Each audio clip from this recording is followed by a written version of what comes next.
Hello and welcome to another Game Nexus arcade video. Today we are going to be talking about the hardware I have in front of me right here, which is the Namco System 246. Now I've been wanting to do a video about this hardware for a good while now because there is unfortunately a lot of confusion when it comes to this particular piece of hardware, and since it's one of those not so common pieces of hardware, there's a lot of stuff that's been spread that's not completely true about it. Now, when you receive most of the 246 units, you will notice how I have my security dongle and memory card here? Most of them will have a metal shield there, which, as you can see from the screw hole here, there's just one screw that holds that metal shield on and it comes right off. If you're going to be using this at home, it's probably best just to leave that off, as there is no point in keeping it on. Now the system is a fairly simple system. As you can see, DVD-ROM drive here, power input on the front, two video connections on the board here. The reason why there's two video connections is because just like the Namco System 256, this system's older brother, this can be used for versus play, meaning you can actually connect this to two screens and have like one player per screen, and therefore you would just have if you've ever seen a Versus City, which I'll throw on the screen right now, where it's basically two arcade cabinets kind of next to each other with individual controls on each and a screen on each, and it's basically just using a system like this where you have two video inputs, one going to each screen, and then of course your normal red and white audio. Right here is a USB port for a JVS I/O board. I can honestly tell you I do not know what this little port here does.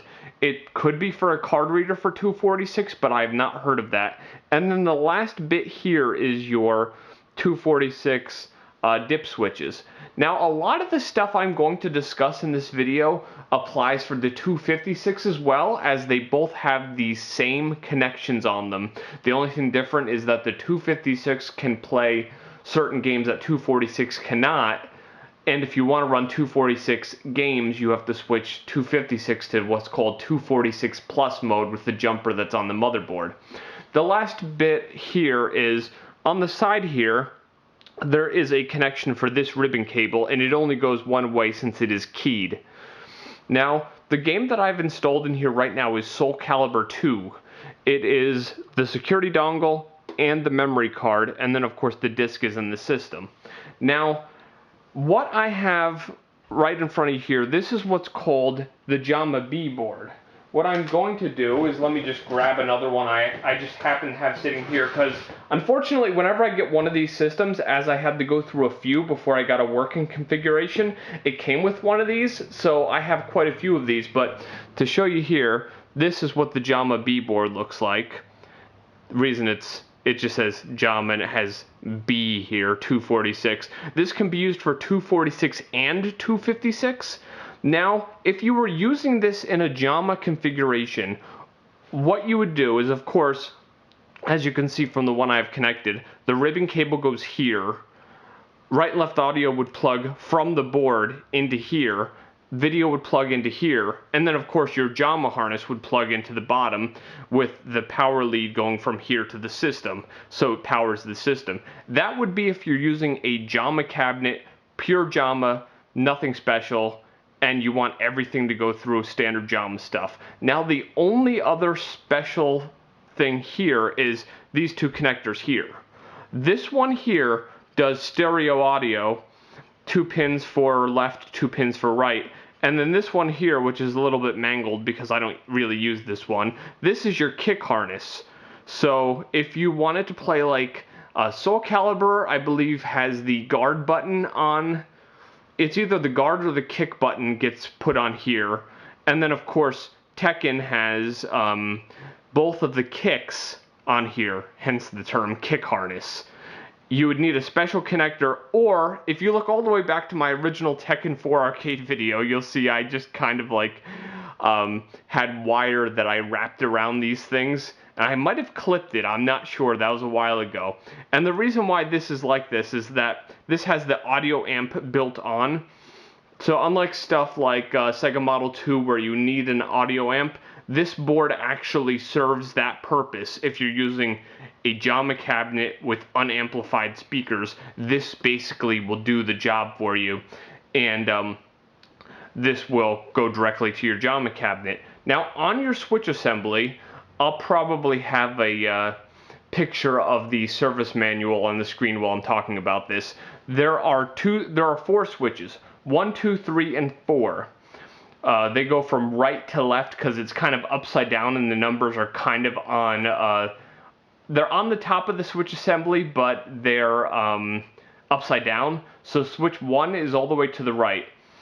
The only thing switch 1 does is it gets you in and out of test mode. So switch 1 on will have the game boot, and then it'll go directly into test mode. Of course, you can turn that switch on at any point during the game, and it will just go into test mode and you can adjust your settings, which of course is very useful if you're using this at home like I am, because then you can set free play so you don't have to worry about coin meters or any of that nonsense.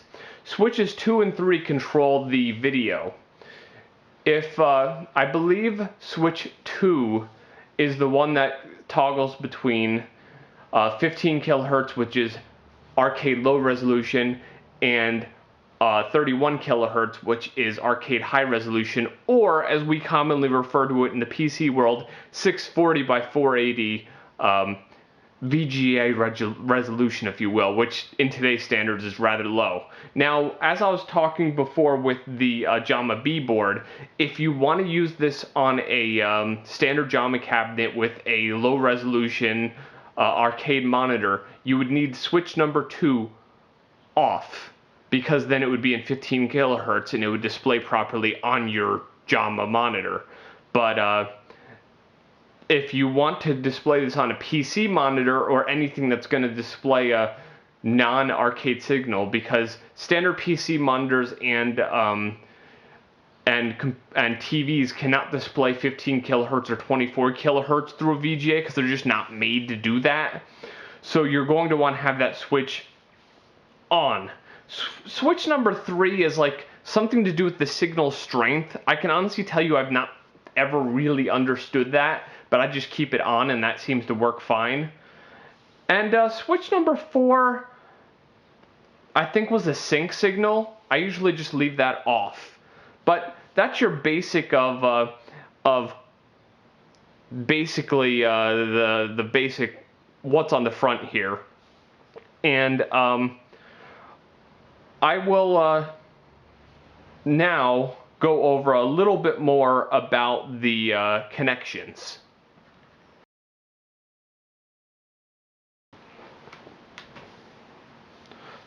Okay, I've zoomed the camera in a little bit just to show you a little bit more about what everything looks like here about the connections. Now, as I had previously mentioned, this connection here, this one that plugs into the front, goes into the power port of the Jamma B board. And that basically lets your board power off of a Jamma harness. So basically what it's doing is your Jamma harness is powering the Jamma B board, and that connection goes into your 246 and powering the board. Now, for games like Soul Calibur 2, which I've installed right now, and Soul Calibur 3 Arcade Edition, you can use a standard PS2 controller and just plug it right under the security dongle. And of course, for Player 2, you plug it under the memory card, or if you're not playing Soul Calibur 2, you would not need a memory card because it's the only game that uses it. So if you have Soul Calibur 2, you can leave the memory card in there. Now, let me just come out a little bit here, and we will take a look at the connections. Now, as far as Jamma harnesses go, when I'm recommending a Jamma harness to work System 246, you want a decent quality Jamma harness. If you see this harness here, this is what came with Tekken 5, so these wires are nice and thick. You don't want one of those really low quality 60-in-1, as they call them, Jamma harnesses. And It might seem strange to say, but you don't want to use one of those screw type power supplies because they just do not supply enough power for this system to be consistently powered. So I would recommend highly against that. And another thing a lot of people like to do, but I had terrible problems with this when I first had this system, is do not use a PC power supply. The problem is a PC power supply cannot, you cannot adjust the 5-volt rail, and the power on a PC power supply is often not consistent enough. So for instance, like these orange wires here are providing 12 volts to the board. A lot of PC power supplies I have only do like 11.5 or 11.49. They don't give you that pure power that a very power hungry arcade system like this needs. Because if you see here, the one I have here is this fairly beefy looking, almost PC type power supply with an adjustment knob on the side for the 5-volt rail, which is very handy. And it just ends in one of these 9-pin power connections, which is what the Tekken 5 harness actually uses. Now this is what's called the 200 watt power supply from a guy on eBay that I have gotten a few things from, called Twisted Quarter. He also has what's called his Super Jamma harness. Now failing having one of these Tekken 5 harnesses, you could also use a high quality Jamma harness like the Twisted Quarter Super Jamma harness. Now, having said all that, this is one way to set this up. Of course, if you were playing a game like Tekken 5 or any other game, you would just use, as I had mentioned in a previous video that I had made about this system, I have taken off all the extra wires that aren't needed. So like, for instance, this here is where the actual control harness would hook and connect into all your pins. And of course, when it comes to plugging this into a Jamma harness, it's fairly standard. You have up, down, left, right, buttons 1, 2, and 3 for players 1 and 2. And then as I told you, on that auxiliary harness down there, you have buttons 2 and 3, which is what most games use. I believe some of the Capcom games might use more buttons, but I have not played those games. But enough blabbing on about this. I'm going to show you really quick. I'm not going to show you the screen because you've seen how this actually works, but I'm going to show you really quick how this system actually is supposed to boot. And what you will hear in the background, which I hope you can hear it, is a beep code. That is the dongle being checked. So basically what this system does, since this thing is what's called a program dongle, this is actually the executable for the game on here that is being run by the 246. And then once it finds a good program, it's going to go to the DVD and look for the game contents, like the stages and everything, and then from there it'll start the game. So let me go ahead and do this. I'm going to flip the switch on the power supply here, and now you can hear the system coming up. I don't know if you heard that beep right now, but that beep, beep, beep, beep, that is good program dongle, checks out okay, and you're good to go. Now it's going to start seeking the DVD. It starts reading some of the contents. It's like it needs to read to make sure the DVD is the right one. And then it would execute the program, and then you're going to see it go nuts and start reading the DVD really fast because it has to start loading the files in order to start Soul Calibur 2. And eventually, you're going to hear... Here's our screen, since there's really nothing else going on the system except it's blinking. It's going to start blinking really fast because it's reading the contents really fast because it has to load something. There it goes, loading Soul Calibur 2. Welcome to the new stage of history. And then of course that finally boots Soul Calibur 2. And Namco. Now it's going to get awfully loud and it's going to be harder to hear me, but basically that's all there is to hooking up a Namco System 246 system.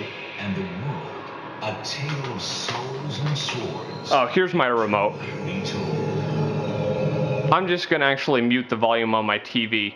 Now, if you're wondering the reason why I have the JVS 8200 hooked up, it's because the way I had to hook this up to my my Samsung TV is, since if your TV has a PC input, VGA, basically, yeah, VGA, and it accepts 640 by 480 signals, you can plug the VGA cable from the 246 directly into your TV with the red and white audio and have no problem. But with my TV, it doesn't have that, so what I have to do is use my video converter, which is actually over here, and basically what that lets me do is it lets me convert the 640 by 480 signal that the system outputs to something the TV can use.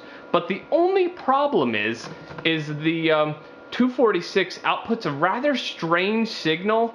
I know Tekken 5 does the same thing, and the video converter doesn't really like the signal that the 246 outputs. So basically that's why I have the JVS 8200, and I'm more or less borrowing some power off of the Jamma B board to run the JVS 8200. And with that kind of combination, I can actually run it on my TV. But that's basically the best way I can describe hooking it up in this fashion. What I'm going to do is, in the next part of this video, I'm going to show you really quick how to change games on this system. So be right back.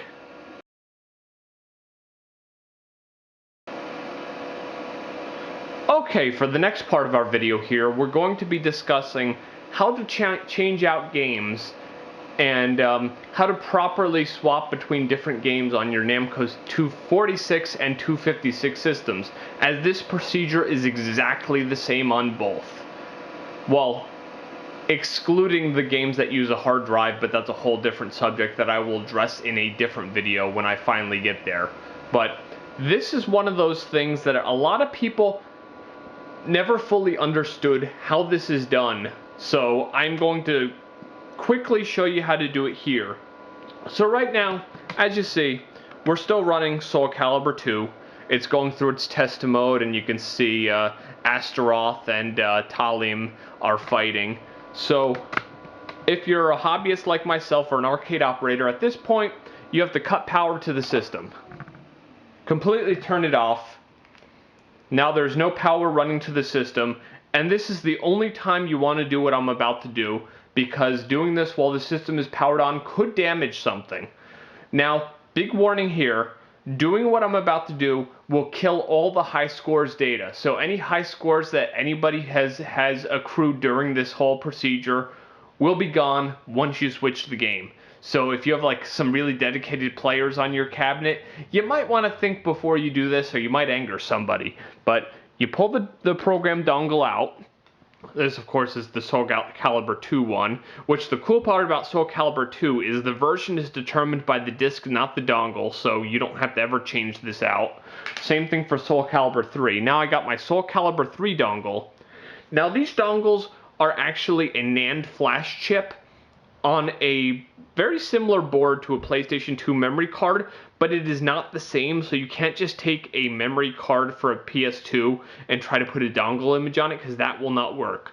I do hear there are people out there who can duplicate dongles, but personally, I just hunt down the real games, and that's what I have.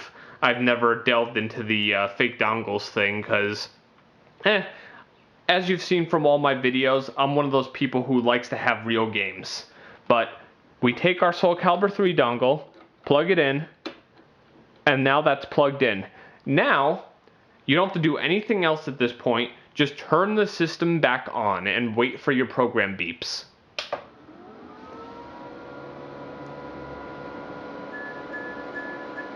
And there was our program beeps, if you could hear that on the camera.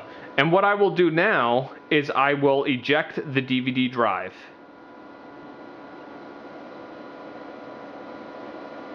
Well, give it a second. DVD drive powers up. And eject the drive now. drive ejects, we pull out our Soul Calibur 2 disc, and we replace that with our Soul Calibur 3 disc. And the system, more or less right now, is waiting for the proper disc to be loaded, so it's not going to do anything until it has this disc and it starts seeking it. So now you'll see the system is seeking the new disc, and basically, since it had loaded that Soul Calibur 3 program into memory, it's making sure this is a Soul Calibur 3 disc and it can actually run this game. And now you'll probably hear that DVD drive going really, really, really fast, and now it is loading the Soul Calibur 3 program data so it can run the game. And just like when I was showing you Soul Calibur 2 booting up, this is going to do a lot of seeking to get the proper data, and eventually, when it eventually fully loads our Soul Calibur 3 data, it will load the game onto our screen here. These Namco games have a lot they have to load before they can actually get into the game. There we go, Soul Calibur 3. And that's really all there is to switching Namco 246/256 games. Soul Calibur 3. And there you go, as you can see, we have Soul Calibur 3 now running on our Namco System 246. And as I said, the procedure for swapping games is the same for 246 and 256, at least for the disc-based games. And now at this point, if I wanted to play this, I cannot. So what I gotta do is take my finger and flip dip switch number 1. Then what I'm gonna do is I'm going to flip it again to turn it off, because then when I exit out of test mode, I will not have to worry about the switch being on. Because the thing is, if I were to exit out of test mode and I left dip switch number 1 on, it would load the game and then go back into test mode. I learned that the hard way the first time I actually booted this system. Now on the controller here, if you're using the PlayStation 2 controller, square is button 1. So square will select everything. And you can see you can do all your options in test mode. And strangely enough, when you're in test mode, start is select. So here is your start button. The big thing you're doing here, if you're doing what I'm doing, is going into coin options, going down to free play, and turning free play to yes. So then when we exit and save, and unfortunately when you exit out of test mode, it's going to do the exact same boot procedure in order to get back into the game. So now what the system is doing is it doesn't have to check the dongle again, because the dongle is already good and it knows it's good. And I'm guessing it doesn't unload the program code from the RAM, so it doesn't have to recheck the dongle. That's why you don't hear your post beeps again. So all it has to do is reload the game data like it did before, which, as you could see, takes a little while. And then we can actually play the game now with our free play enabled.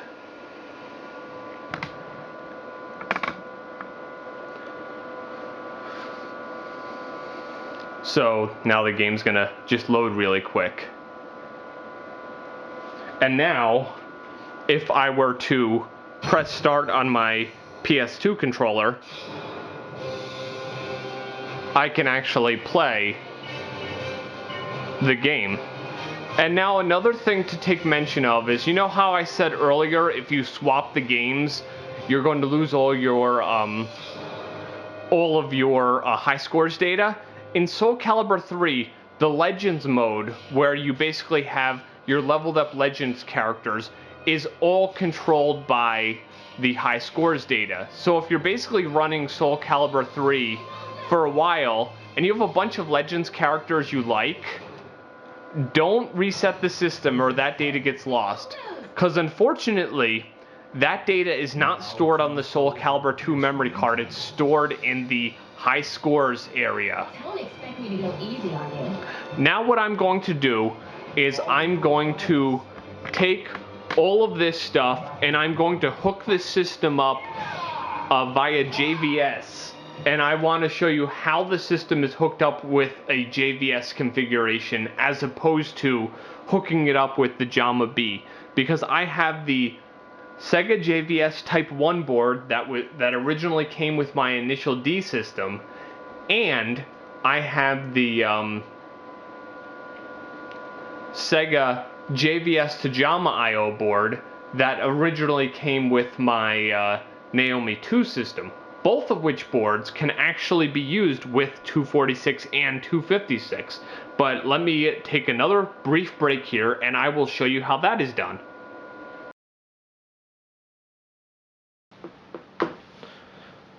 Okay, now for the next to last part of our video, I'm just going to show you here really quick our JVS configuration. As you can see, here is our JVS power supply from Sega Naomi. It has the 6 and 8 pin power connectors. What you need, which a lot of 246 and 256 kits included this, was a 246/256 to JVS converter. Basically, it takes these two guys and converts them into the power connector on the front of the 246. And then, if you see over here, my fancy control box here, it actually is legitimately a box.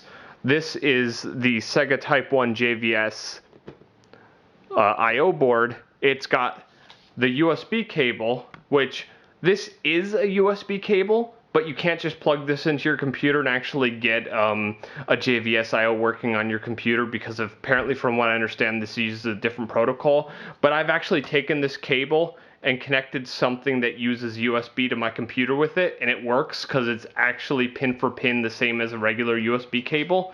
And as you can see, that cable is now connected to here, which is the port right next to the audio ports.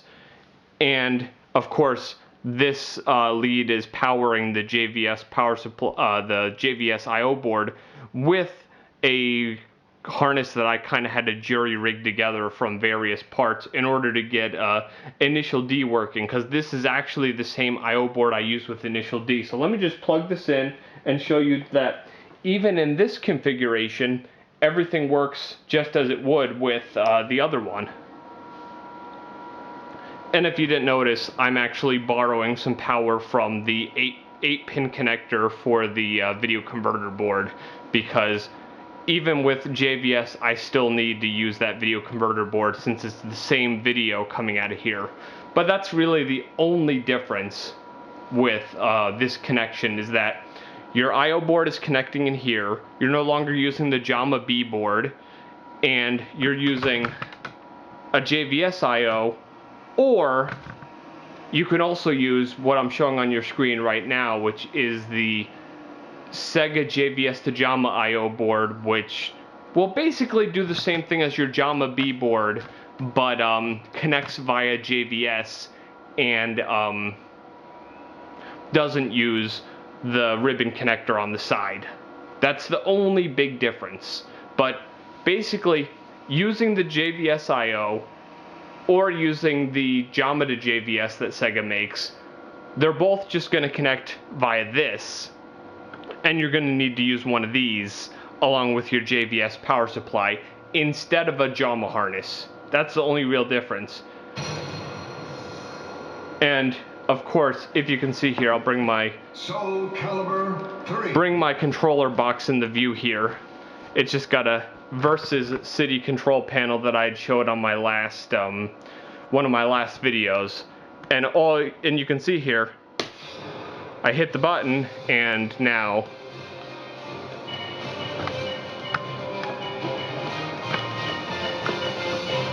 we can actually play the game with the JVS. And the same thing would go with Tekken as well.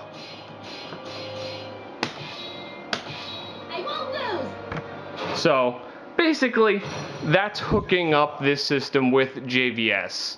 It's not really that much different than Jamma, and It's just another option for connecting a 246 board. I can't wait to see you in pieces. And now that's all there is to really hooking up a 246. But what I will do in the very last part of this video is I will show you the insides and talk a little bit more about the Namco System 246 hardware itself. So I will be back for my final part of this video.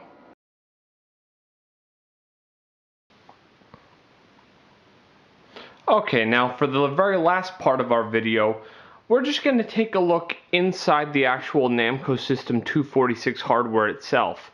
As you can see, I've already taken out the 2 screws that would be securing the enclosure, so all you have to do is kind of pull this off and then kind of pull it up. It's honestly kind of weird, and then it just comes right off. And now as you can see, I'm going to get this a bit closer here. Basically what you have here, this is a regular PlayStation 2 baseboard, and then it's basically has this interface connector here that connects it to the Namco daughter board. And then what you have here, I'll get you a better shot if I turn this around, is a standard IDE DVD-ROM drive. I've heard claims from some people that certain DVD-ROM drives will not work with Tekken 4. I've also heard some people say there's no problem, but this system came with an Asus DVD-ROM, and it's never had any problems running any of my games, even Tekken 4. And if you can see here, the way this cable interfaces, this plugs into that plate that we plugged the power connector on the front of the system, and then it basically just bridges that to the back, and it goes into the fan, the DVD drive, and then there's a connection that connects it to the Namco board, and the Namco board gets bridged to the PlayStation 2 board, and then they interconnect with this, if I was in frame here, with this thick AV cable. Now, I've heard a lot of people ask, why can't you just plug this AV cable into a TV? And actually, I experimented with this. I have a multi-AV cable that will work as component and composite. So basically what I did was I did 2 tests. I plugged in the system with component, and basically what you got on the screen, you heard the beep codes, you had a blue screen, and then it said program loading, and the dots just crawled across the screen. Then nothing happened at all. So I am guessing this cable somehow talks to the Namco daughter board over there and tells it something about the state of the PS2 board, and therefore if that board doesn't know that what this board is doing, nothing's going to happen. Oh, and just to be thorough, over composite, you hear the beep code, but you see nothing on the screen ever. So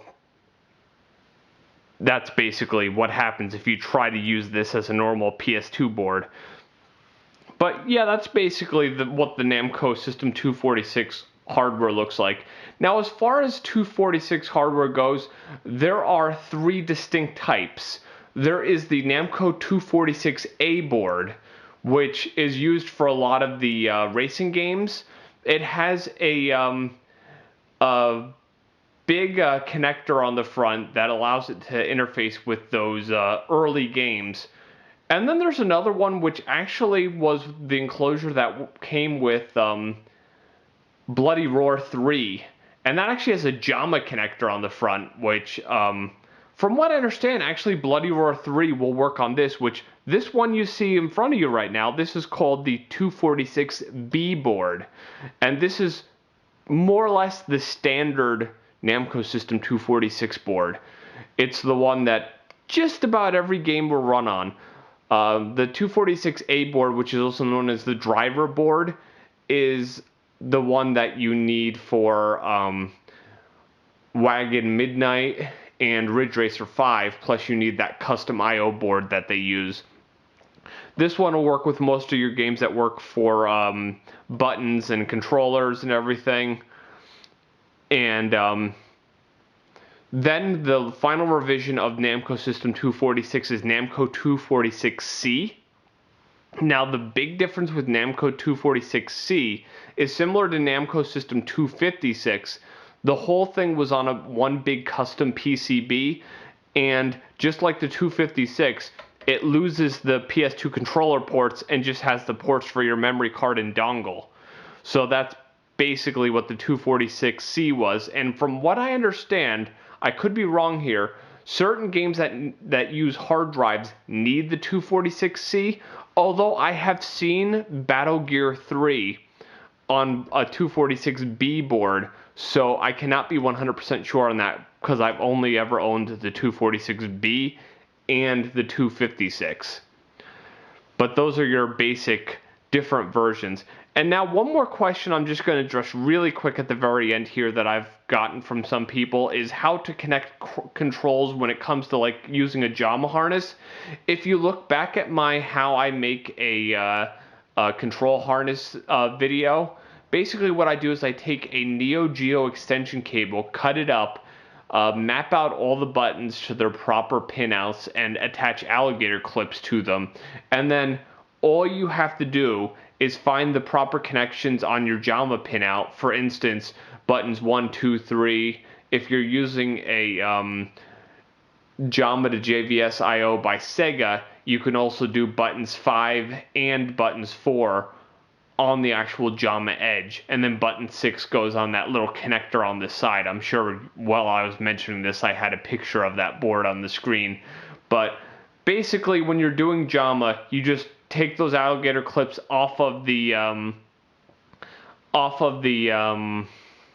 Neo Geo controller extension cable and clip them to the spade connectors or whatever connectors your Jamma harness has. If your Jamma harness has spade connectors, you just clip them onto the spade connectors.